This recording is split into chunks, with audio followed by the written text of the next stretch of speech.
In light of the recent release of Denis Villeneuve's adaptation of Frank Herbert's science fiction novel, we've decided to take a look back at the original 1984 version, which, despite having its flaws, actually had some pretty good practical effects for its time. More than 70 sets, around 1,700 people, over 8,000 costumes, and $40 million went into this film. Originally, it was going to be shot in many locations all over the globe, but ended up being shot in Churubusco Studios and the desert of Samalayuca near Ciudad Juarez in Mexico. Although this decision meant that all filming locations were close together and easy to get to, due to Mexico's limited resources at the time, a lot of materials necessary for the production had to be brought in or imported from Los Angeles.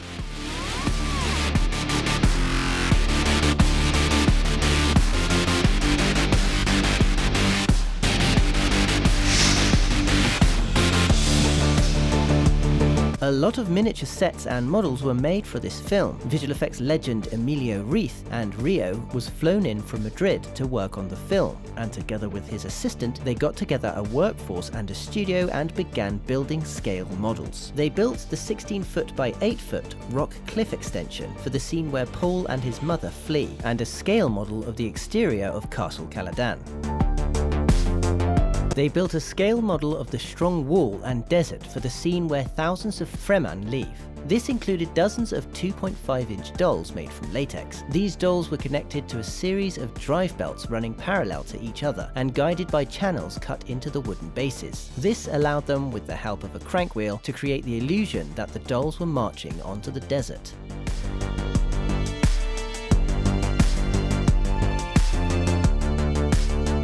They also built a model of the gilded Highliner and the city of Arakeen, as well as another 12,000 latex dolls for the continuation of the scene of the exit of the Fremen to the desert.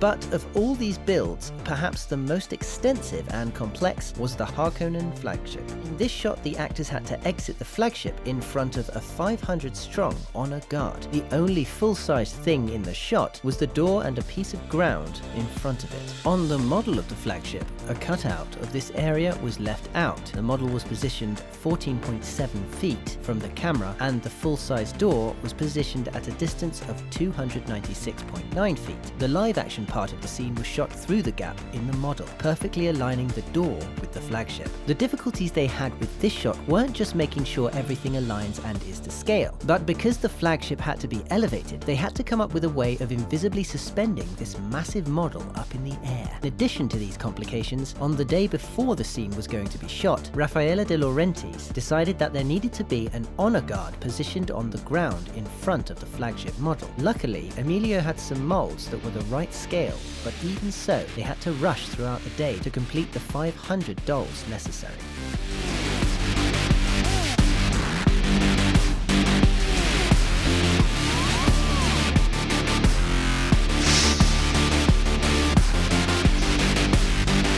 Rubber sandworm models were made to different scales depending on the scale of the set they were to be used on. The largest of them were 22 feet long and 3 feet in diameter. The worms were first sculpted in clay, then molded in plaster, and then a latex rubber skin was cast, which was then packed with polyfoam. The larger versions were capable of opening their mouth to reveal teeth and lifting their heads up and moving them from side to side. The medium-sized worms could gyrate, but couldn't open their mouths, and the smallest were just used in the background. For the close-ups, 2 worm sections were built, a tail section that was 20 feet long and 3 feet in diameter, and a head and neck section that was 12 feet long and 5 feet in diameter. In the film, there are approximately 125 shots involving the worms, and most of these were shot on an indoor set constructed on Churubusco's Stage 4. The set itself was a semicircle, 100 feet wide and 60 feet deep, and standing 5 feet from the ground. It had detachable sections that could be removed or interchanged depending on the scene that was going to be shot. To create the worm movements under the sand, the model worms were attached to sine wave-shaped rails just under the sand, and then pulled through the sand on cables by a crew of 60 people who became known as the Worm Wranglers. When working with miniatures, it's especially hard to maintain the illusion of scale and mass. If they had used ordinary sand on the set, the individual grains would have looked too big in comparison with the model sandworm, and therefore would break the illusion. So they ended up using tons of Fuller's earth and 5,000 pounds of microballoons. These microballoons are microscopic balls of glass, which being small, flowed over the sandworms like loose sand as they were pulled through it. Unfortunately, because they are so small, if they get into your lungs, they stay there, causing micro lacerations and all kinds of problems. So the entire crew had to wear masks, hats and goggles, which, having bought all those available in Mexico, they had to import more from the US. In order to enhance the sense of mass of the worms themselves, they were shot at high speed, ranging from 120 frames per second to 240 frames per second, depending on the shot. This made their movements slower, adding a sense of weight, which made the models feel a lot bigger than they really were.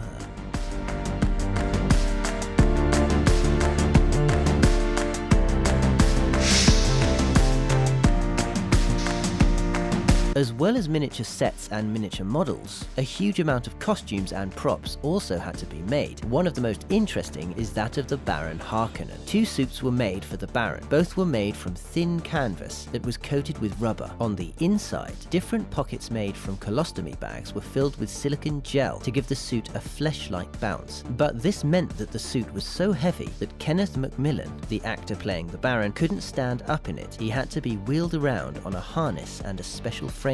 It took 90 minutes to get the actor into the suit and 3 hours to add all the suppurating blisters and spots. For the scene where the Baron hits his chest and rises into the air, the Baron's harness was connected to a cable that was attached to a counterweight rig. This allowed for a quick ascent and a controlled descent. As he is lowered, they cut to a shot of his feet and then to an upper body shot filmed on a different set where the Baron is stood on a ground-based parallelogram rig that swings him under the shower. For the steam shower scene, a completely different rig had to be designed and engineered so that the Baron could spin around the shower whilst rotating at the same time. The final Baron scene required such an elaborate tumbling mechanism that the scene itself had to be shot in front of a blue screen.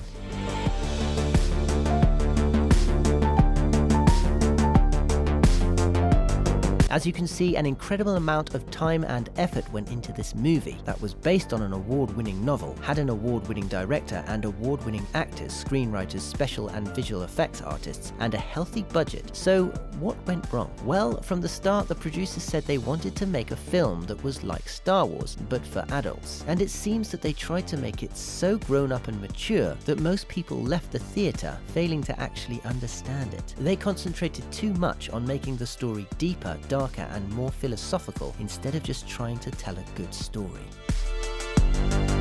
Please give us a like if you enjoyed this video. As always, the links to the music used in this video are in the video description. And be sure to let us know in the comments section which movie VFX you'd like to see behind next. Thanks for watching.